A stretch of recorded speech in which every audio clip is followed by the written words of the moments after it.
Ayan guys, for today's video nga guys, papunta tayo ng San Jose at naimbitahan tayo ng tita natin na si Tita Whitel. Andito na nga tayo sa parteng Vizcaya at makiki-birthday nga tayo doon guys. Ito na nga guys at andito na tayo sa parteng Nueva Ecija. Napakaganda ng mga tanawin at lalong-lalo na yung mga bundok. Ang sarap titigan, ang sarap magmaneho. Medyo marami lang ginagawang daan kaya medyo nagta-traffic. Pumasyal na nga lang din kami at sakto magsisimba kami ng Manawag. Makikita nyo nga guys, maraming ginagawang daan dito at andyan nga yung mga nagpapatad at nag-aayos sa mga espalto.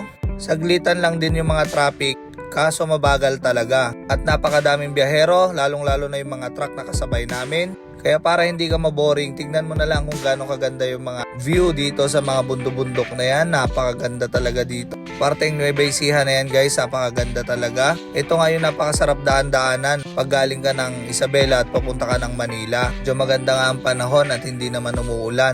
Tangkita nyo naman yung mga bundok na yan, napakaganda at maaaliw ka talaga. So yun na nga guys, andito tayo ngayon sa GT Oil. At syempre nag-CR din tayo dito. Dito na rin kami sa parteng San Jose guys. Ito muna kami mag-i-stay at makikibirthday kami kay Tita Whitel. At ang kasama ko nga pala si Mama, si Kuya Ryan, si Papa. At syempre ako, apat nga lang kami nagbiyahe guys. Di sumama yung kapatid ko at andito na nga tayo sa Shanghai Hotel. At pagdating namin nakita ko nga dito yung shuttlecraft ni Tito. Inuwi niya daw dito para ipa-repaint niya. Napakaganda nga yung speedboat. Parang ganun siya, napakaganda. At syempre pinasok na namin yung pickup dito sa loob. At nag-check-in na kami dito. At dito ulit kami matutulog.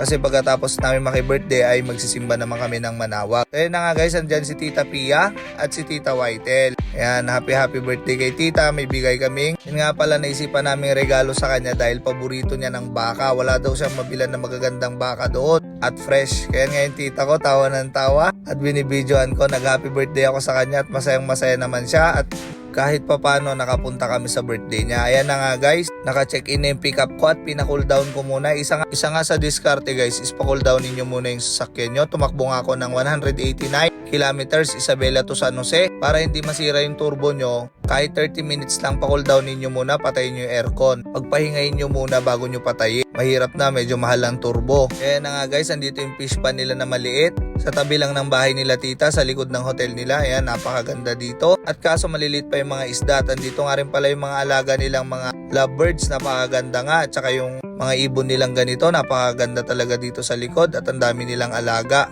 Andito nga yung duyan nila, tanaw na tanaw mo yung mga bundok sa parteng Nueva Ecija. Napakaganda nga dito guys mag-hotel at napaka-relax. Yan yung ibon na napaka-spoiled sa tita ko, napakaganda niya. At syempre dumaan kami ng rambutan sa bundok at nagpapak din kami at umabot pa nga dito kay la tita. Ayan na nga guys, kung makikita nyo, ang lalaki ng laman. Napakasulit ngang kainin guys kasi maliit lang yung buto. Ayan, kung makikita nyo nga guys, kinagatan ko at napakasarap ng rambutan nila. Panahon kasi ng rambutan guys, naakit kami nung dumaan kami kaya napabili kami ng 4 na kilo at binigyan din namin sila tita. Ayan, napakasarap talaga ng prutas na yan. Bihira ako magprutas kaya sarap na sarap ako. At dumating na nga yung lechon nila guys. Grabe, alaga nila tito ito. At regalo niya kay tita tong lechon. Napakalaki nga at napakasolid ng luto nila dito. Napakalutong ng lechon nila. Ayan, at tinadtad na nga guys yung lechon. Medyo naparami na naman tayo ng kain at nasira na naman yung diet natin dito. Yan, napakadaming handa ni tita at kami-kami lang din naman yung mga bisita. Yan na nga si Tita Pia. Nahihiya pa sa camera kasama si Tita Jerlyn, syempre. Ayan, nagsama-sama nga yung mga magkakapatid dito. Medyo busy nga lang yung iba kaya hindi nakapunta. Ayan na nga si Papa at tinignan na yung pinakapaborito niyang dinuguan. Ayan. Medyo bawal nga sa Papa ko at high blood na pero titikman lang naman daw. Ayan na nga guys, kumain na kami. Kasama ko sila Tita Jerlyn, sila Kuya Ryan, si Papa, si Mama. Ayan, pamild-mild lang naman ako ng kain guys kasi may balak pa akong uminom. At yan na nga guys, sobrang busy na nila habang nagbibideo ko, hindi na ako nakakain. Konting kain lang para makainom. At ito na nga guys, handaan na kami ng mga alak ni tita. Dito yung Black Label. Dito nga rin pala yung Jack Daniels at yung Bacardi. At yung parang timba na Heineken na galing ng Amsterdam na sinasabi ni tita. Di ko na alam guys kung anong iinumin ko at sabi ko baka may bilog dyan. So ang sabi ng tita ko yung pinakamalaki naman daw ang inumin namin, yung Heineken. Ayan nga rin pala si Kuya Alan. Kamag-anak din pala namin siya. galing ng Diamantina. Ayan na nga guys, napakaganda nung Heineken na yan at gusto ko ngang iuwi. Pag naubos namin yung laman yan, iuwi ko talaga yung basyo ng Heineken na yan. Ayan na nga guys, nakaka-ignorante. At talagang napakasarap at napakasolid. Medyo sakto lang naman yung tama niya at hindi ganun kalakas. Para ka lang din nakasanmig. At ang daming alak dito. Yan, binuhat ko nga guys at punong-puno yan. Halos 3 lang din kami nila Kuya Ryan ang umubos ng Heineken na yan. Ngayon nga lang din pala ako nakainom ng Heineken na ganito. At syempre inayawan ko yung Black Label at marami akong nakain. Medyo malakas yan at sayang naman kung bubuksan. Sila Kuya Alan ngayon nagbakardi at nakaabang lang yung mga yan kung mauubos namin. Dito pa lang sa Heineken na to ay solid na at napakarami. 5 liters nga pala ang laman ng Heineken. Halos 3 lang din kami nakaubos ni Kuya Ryan yan. At syempre guys, andito naman si birthday girl na si Tita Whitel.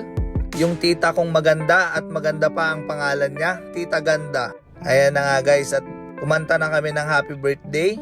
At syempre magbo-blow na rin siya ng kandila ng cake niya. Ayan na nga guys, tuwang-tuwa na kami kasama niya si Tito. Medyo busy nga si Tito guys sa pagluluto at marami silang ginawa.